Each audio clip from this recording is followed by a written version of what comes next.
केंद्रीय कानून मंत्री अर्जुन मेघवाल आज बीकानेर दौरे पर रहे। यहां पर आचार्य तुलसी रीजनल कैंसर सेंटर में पैलेटिव केयर सेंटर का उद्घाटन किया। इस दौरान अर्जुन मेघवाल ने राहुल गांधी और कांग्रेस को निशाने पर लिया। उन्होंने कहा कि जिस तरह की बयानबाजी राहुल गांधी कर रहे हैं वो शर्मनाक है। वो देश के प्रतिपक्ष नेता हैं, उसके बावजूद जिस गैर जिम्मेदारा तरीके से वो बात कह रहे हैं और ख़ास तौर पर भारत के बाहर जाकर भारत के खिलाफ बोलते हैं, वो निंदनीय है।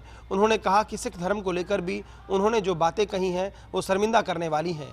वहीं हरियाणा चुनावों को लेकर कहा कि भाजपा वहां मजबूत है। पूर्व मुख्यमंत्री अशोक गहलोत के इस बयान पर कि वहां कांग्रेस की सरकार बन रही है, अर्जुन मेघवाल ने पलटवार करते हुए कहा कि वे सपने देख रहे हैं। वहां पर जिस तरह से हुड्डा समर्थकों ने कुमारी शैलजा को बेइज्जत किया है, लोगों में नाराजगी है, खास तौर पर दलित समुदाय भी आहत हुआ है। जनता इसका बदला लेगी। गौरतलब है कि केंद्रीय कानून मंत्री अर्जुन मेघवाल लगातार हरियाणा विधानसभा चुनाव में सक्रिय हैं। उनकी कोशिश है कि हरियाणा में दलित वोट बैंक को साधा जाए।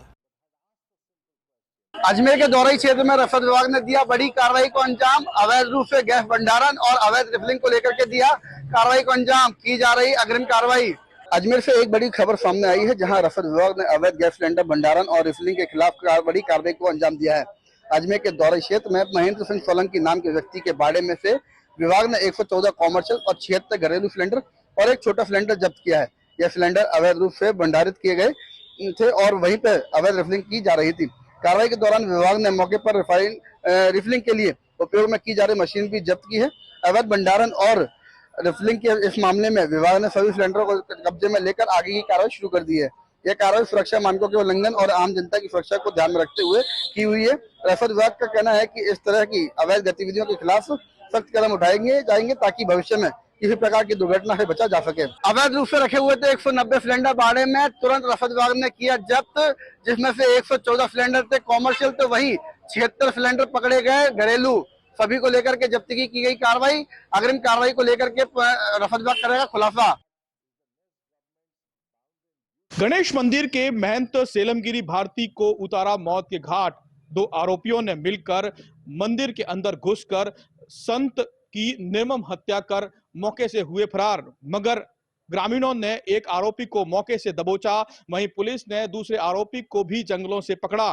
पुलिस कर रही है मामले की जांच। सदर थाने के ईसरा रोड पर स्थित गणेश मंदिर के महंत की धारदार हथियारों से वार कर आरोपियों ने महंत की निर्मम हत्या कर दी। घटना के बाद क्षेत्र में सनसनी फैल गई। घटना की सूचना मिलते ही सिरोही सदर पुलिस मौके पहुंची और घटना के बाद ग्रामीणों ने एक आरोपी को मौके से पकड़ लिया। आरोपी ने ग्रामीणों पर भी धारदार हथियार से वार किया, जिसमें 2 लोग घायल हो गए। सूचना पर मौके पर पहुंची पुलिस ने आरोपी सोपाराम भील को पकड़ लिया। वहीं मौके से फरार दूसरे आरोपी को भी पुलिस ने तलाश कर पकड़ लिया। मामले में पुलिस ने नामजद 2 आरोपियों को पकड़ लिया है और दोनों आरोपियों से पुलिस पूछताछ कर रही है। वहीं मृतक महंत के शव का मेडिकल बोर्ड से पुलिस ने पोस्टमार्टम कराकर सब परिजनों को सौंप दिया है। वहीं हत्या की खबर सुनते ही साधु संतों में रोष व्याप्त हो गया और बड़ी संख्या में साधु संत जिला अस्पताल की मोचरी के बाहर पहुंच गए। साधु संतों ने बताया कि महंत सेलमगिरी भारती सज्जन व्यक्ति थे।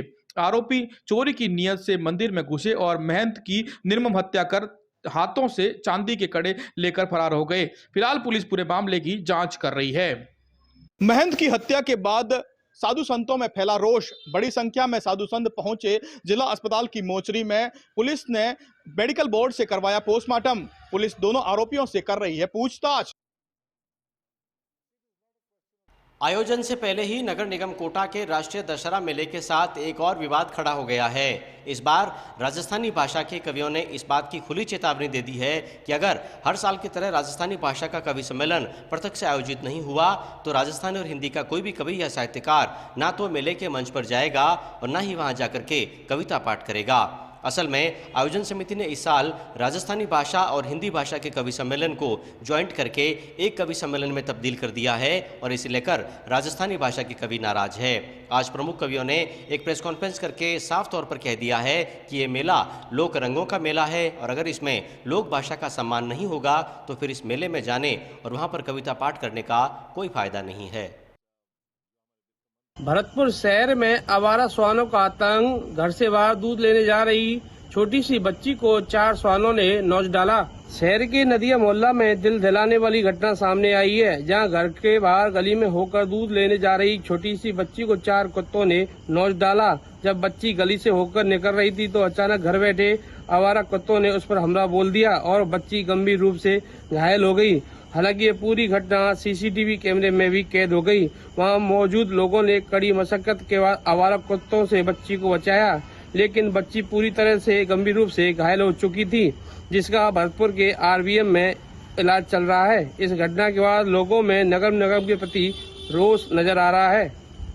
भरतपुर शहर में आवारा गौवंशों से भी बड़े बड़े हादसे होते नजर आ रहे हैं, तो वहीं गलियों में भी आवारा श्वान छोटे बच्चों को निशाना बना रहे हैं।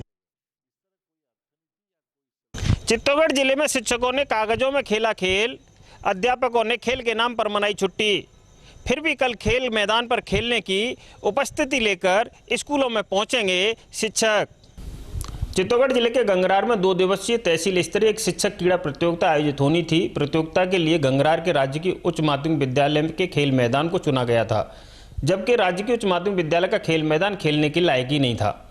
लेकिन शिक्षकों की प्रतियोगिता में खेल के नाम पर खेला हो गया और मैदान के बदले कागजों पर ही शिक्षकों की खेलकूद प्रतियोगिता में हार जीत का फैसला भी हो गया। प्रतियोगिता में विभिन्न स्कूलों के करीब 150 शिक्षकों खिलाड़ियों ने भाग लिया। एथलेटिक्स में 52, बास्केटबॉल में 18, फुटबॉल में 31, वॉलीबॉल में 41, टेबल टेनिस में 12, बैडमिंटन में 17, शतरंज और कबड्डी प्रतियोगिता में 14 खिलाड़ी अपने अपने स्कूलों से सरकारी आदेश के तहत तहसील स्तरीय प्रतियोगिता में खेलने के लिए रवाना हुए थे। बाकायदा प्रतियोगिता में चयन के लिए 17 शिक्षकों की भी ड्यूटी लगाई गई थी। मजेदार बात तो यह रही कि प्रतियोगिता में खेलने के लिए स्कूल से 2 दिन के लिए निकले शिक्षकों में से कोई कोटा तो कोई परिवार सहित भीलवाड़ा में घूमते हुए दिखाई दिया। लेकिन ताज्जुब की बात यह है कि प्रतियोगिता में खेलने अपने अपने स्कूलों से निकले शिक्षक कल उपस्थिति लेकर अपने अपने स्कूल पहुंचेंगे। ऐसे में सवाल उठता है कि जब खुद शिक्षक इस तरह के अपने कर्तव्य से धोखा कर रहे हैं तो स्कूलों में पढ़ रहे देश के भविष्य के साथ ये क्या न्याय करेंगे। इधर मुख्य ब्लॉक शिक्षा अधिकारी महेशचंद व्यास के दफ्तर से महज चंद कदमों की दूरी पर आयोजित हुई इस कागजी प्रतियोगिता को लेकर वो भी अनभिज्ञ नजर आए और इस पूरी प्रतियोगिता को लेकर अब महेशचंद व्यास भी जांच के दायरे में हैं।